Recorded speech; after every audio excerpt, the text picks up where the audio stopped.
How can a country with a nuclear arsenal also be struggling with hunger and illiteracy? Welcome to the paradox of Pakistan. Pakistan, a country in South Asia, is a study in contrasts. It's a nation with atomic capabilities, yet it grapples with basic human necessities like food and education. This is the paradox we're exploring today. The birth of Pakistan in 1947 marked the emergence of a new state, carved out of the Indian subcontinent, eager to make its mark on the world stage. Despite the challenges of its nascent years, the nation demonstrated an unwavering resolve to protect its sovereignty, culminating in the development of its nuclear program. In the late 20th century, this nation, despite its economic struggles, managed to become one of the few countries in the world to possess nuclear weapons. The nuclear program was a symbol of national pride, a testament to the scientific prowess and strategic acumen of Pakistan. Yet this same nation is also home to millions who go to bed hungry every night, where children are deprived of basic education. The World Food Program estimates that approximately 20% of the population in Pakistan is undernourished, and according to UNESCO, nearly 22 million children are out of school. This dichotomy is perplexing. On one hand, Pakistan has demonstrated its ability to harness the power of the atom, a feat that requires significant scientific acumen and resources. On the other, it struggles to provide its people with the basics of food and education. The question then arises, how does a nation manage to develop nuclear capabilities while failing to address fundamental societal issues? What are the historical, political, and societal factors that have led to this paradoxical situation? These are not questions with easy answers, but they are ones that demand exploration and understanding. As we delve deeper into this paradox, we hope to shed light on the complexities and contradictions that define Pakistan. This is the paradox we're delving into, a nation with atomic capabilities yet grappling with basic human necessities. To understand this paradox, we need to journey back to the genesis of Pakistan's nuclear program. In the early 1970s, Pakistan found itself at a crossroads. The seeds of its nuclear program were being sown in a climate of intense regional geopolitics and security concerns. The bitter memories of the 1971 war with India, which resulted in the secession of East Pakistan, now Bangladesh, were still fresh. This loss was a painful reminder of the nation's vulnerability and the need for a robust defense strategy. It was against this backdrop that the then Prime Minister, Zulfikar Ali Bhutto, famously declared, "We will eat grass, even go hungry, but we will get one of our own," referring to the development of a nuclear weapon. This statement encapsulated the nation's resolve to prioritize security above everything else, even if it meant sacrificing basic necessities. The inception of Pakistan's nuclear program was not a decision taken lightly. It was a strategic choice, born out of a perceived need to counterbalance India's nuclear capabilities. The rationale was simple. A nuclear-armed neighbor posed a direct threat to Pakistan's security and sovereignty.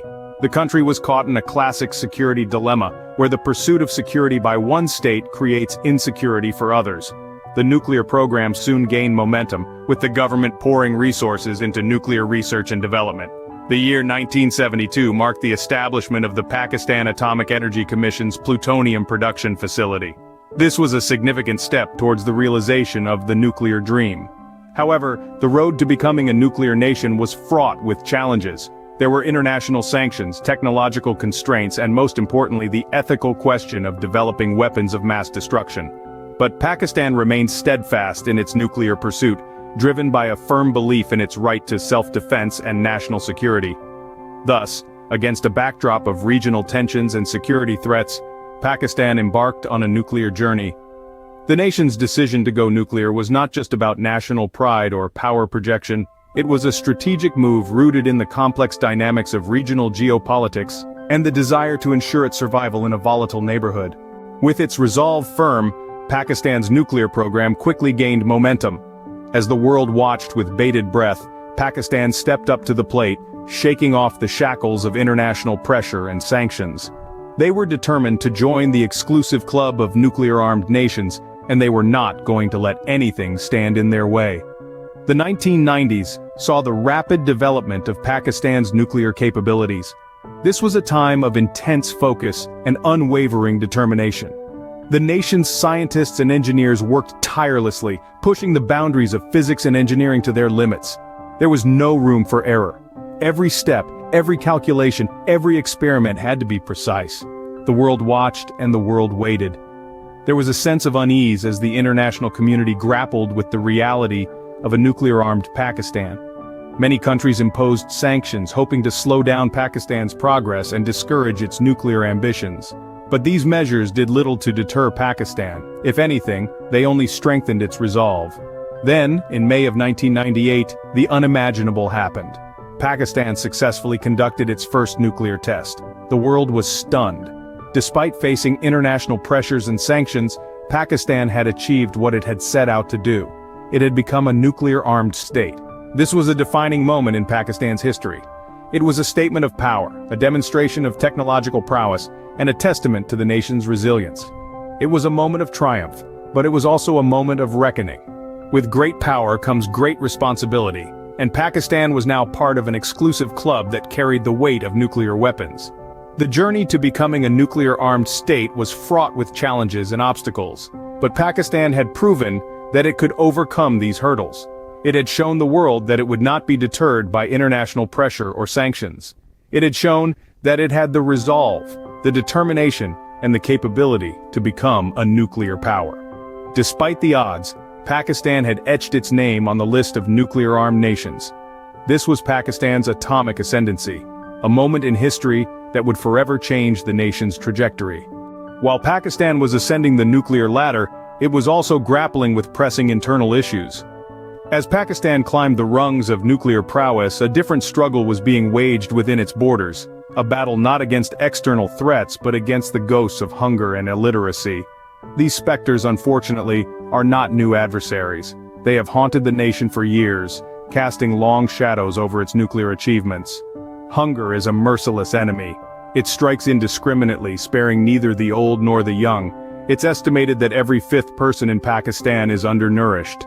That's 20% of the population fighting a daily battle for sustenance. Despite its nuclear advancements, Pakistan ranks alarmingly low on the global hunger index. This is a struggle where the enemy is not a rival nation but the gnawing pain in one's stomach. Parallel to this is the fight against illiteracy. Education is a powerful tool, a weapon even more potent than a nuclear bomb. Yet it remains an elusive dream for many in Pakistan. The literacy rate, while showing some improvement over the years, still lingers around 50%. Half the population is caught in the web of illiteracy, unable to read or write, their potential untapped and unrecognized. The nuclear achievements of Pakistan are indeed commendable. But one must wonder, what good is a nuclear arsenal if a large chunk of the population cannot even read the instructions to use it? What good is a nuclear shield if the citizens it is meant to protect are crippled by hunger and lack of education? These challenges are not insurmountable, but they require a shift in focus, a realignment of priorities. A nation's strength is not just measured by the might of its weapons, but also by the well-being of its people. It is a bitter irony that in a nuclear-armed state, millions still battle hunger and illiteracy. The paradox of Pakistan remains unresolved, a nuclear power yet a nation in struggle. As we delve deeper into this paradox, we find ourselves in a complex web of implications. A nation with the capacity to create a nuclear explosion, yet struggling to feed its own people and educate its children. This scenario presents a dichotomy that has significant ramifications, not just for Pakistan, but for the entire world. Having a nuclear arsenal can indeed be a source of national pride, a symbol of power and a deterrent against external threats. But the question arises, is it enough? Can a nation truly thrive and progress when its people are hungry and its literacy rate is lagging? This paradox is not one to be taken lightly. It calls for a balanced approach to national development and security. A nation cannot be truly secure if its people are not secure in their basic needs. So, what could be the possible solutions? One approach could be a shift in national priorities. A reorientation of resources from military spending to social spending could potentially address the issues of hunger and illiteracy. A more educated and well-fed populace would indeed be a formidable force in itself. Another approach could be the fostering of international cooperation. A commitment to peace and disarmament could free up resources that could then be redirected towards social development. However, these solutions are easier said than done. They require political will, a vision for the future, and a commitment to the well-being of the people. They involve difficult decisions and trade-offs. As we ponder on this paradox, it is clear that the path to true progress lies not just in nuclear prowess, but in addressing the basic needs of its people. After all, a nation's true strength lies in its people.